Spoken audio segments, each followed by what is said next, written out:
To ask you is how you doing? I'm doing very well, thank you. And what have you decided today to do? Today I'm announcing that I'm not going to seek re-election for the House of Representatives for the 52nd Legislative District, a seat that I've held for 10 years. I'm not going to be. There are a lot of reasons why. Anytime someone makes a decision like this, it takes a lot of thought, a lot of prayer, a lot of consultation with other people that you trust. And I've been doing that over the past few weeks. It's time for me to step down from this position by not seeking re-election because it's time for me to work on myself some more. I've been doing that a lot over the past year, and it's time for me to devote some time to myself, my new law practice, things that I have not given myself the time to do in the last 10 years because I've devoted so much of my time to the state legislature. There'll be a lot of people out there who probably are saying, you know, you probably should have resigned earlier after this incident last year. How much of a role would that play, and why have you decided to make the announcement now? Those comments didn't play any role in my decision to do this. I was elected to serve a 2-year term by my constituents, and I'm going to serve that 2-year term. The events of the past year, while being extremely embarrassing to me, humiliating at times, have not impacted my ability to serve my constituents adequately when I have accepted the type of treatment and counseling that has been recommended to me and that I'm very, very familiar with. So, provided that, I mean, I'm the face of an alcoholic. They look like me, they look like you, they look like anybody out there. That's one of the distinguishing characteristics of alcoholism, is that it hits people, and you may not even know it, because there's not a limp, there's not a swollen leg or something that goes along with it. They look like normal people. You remain adamant that you were never in a position of impairment while acting as a lawmaker? That's correct. The duties up on the Hill, correct, in a committee, making decisions. Is this it for you politically? Who knows? I mean, I always looked at my office in the legislature as I signed on for a 2-year tour of duty. And every 2 years I had to go back and reevaluate that. Am I going to continue to serve, or ask the constituents to put me back in office so I can serve for another 2 years? So it's something that I evaluated at that point in time. Right now, I'm choosing not to do that. Could I decide to run for something in the future? I may. Who knows? I mean, there's a saying that we use in some of the circles that I travel, that yesterday is history, tomorrow is a mystery, today is a gift. That's why they call it the present. And I'm going to continue to live in the present right now.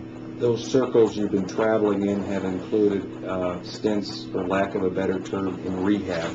You probably have another term for it. You talked before about where you were before you came back to the legislature in January. Can you speak, about the treatment that you've been undergoing and try and square with people? Okay, I'm a lawmaker.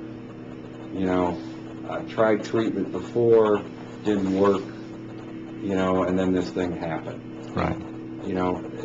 Tell me where you are right now and why you think this will change your life. Well, I prefer to call it treatment and not rehab, but there's never a guarantee. When you send someone to treatment for addiction, that particular treatment at that time is going to be successful. That's also one of the distinguishing characteristics of alcoholism. I went through treatment earlier in life, and let me say this too. Having to go through this publicly is extremely difficult. There are laws at both the federal and state level that protect people's privacy, especially in that setting, because it is such a difficult thing to do. I've had to go through it very publicly. That's one of the most difficult things that I've had to do in my life. You're speaking of the September incident. Yeah, and everything after that. Right. That, and then the fact that I was going to a treatment center after that.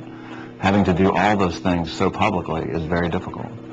I know that my records are protected, but there's nothing to stop other patients that I was with from talking about what I said or what I did while I was there. And so having to go through it so publicly has been difficult. But that being said, I went through treatment for alcoholism when I was 22 years old for the first time. And I remained sober for over 14 years. It's a pretty long time. Then I had a relapse where I started drinking again. That culminated in a very public display of alcoholism, the insanity that disease creates in one's life and in the lives of others, on September the 8th, when I was arrested at that time. I went into treatment immediately. I was trying to get to treatment that day when those events happened because I knew I was in trouble. I knew that I needed professional help. And I was trying as best I could at that time to get it. I didn't make it. There was that arrest. There was that incident. I did go into treatment shortly after that. I stayed in for 30 days. 30 days of a 28-day program. And that wasn't successful. I came out in mid-October. I went back in treatment the first part of December. I was in treatment up until the 9th of January of this year. I missed the first 2 days of session because I made a decision that I was going to stay and graduate that program, come hell or high water. I was not going to let the first 2 days of the legislative session get in my way of graduating that program. People have missed legislative sessions for trips to Disneyland, and no one complained about that. People raised an issue about me missing the first 2 days of session when nothing happens, really. And I came as soon as I completed that program and have remained sober ever since. If I stay sober today, tomorrow will be the 90th day that I've stayed sober in a row, weekends included. How many days? 90. Tomorrow? Yes. You've, had the ignominious distinction of this YouTube video. Yes. And, you've probably seen it, more times than you ever want to. You were there. You know it's going to follow you the rest of your life. I do. Wherever you end up. How do you square that? And forget being a politician. I didn't even write this question down. Yeah. It's kind of how do you square that with who I am as a person? This will go to your grave with you. Yeah. How do I square that with me as a person? Kind of. It's the most important one. Huh? Yeah, that's a really good question. I want to be defined by what I did in response to that problem, not by the problem itself. I'd like for people to look at my legislative record, and if someone wants to question that, have at it, because I think that it's very good. I've passed a lot of really good pieces of legislation in my time. I've represented my constituents very well in the legislature. So I think you can take different parts of people's lives and look at them separately. Do I want to be defined by that video? No.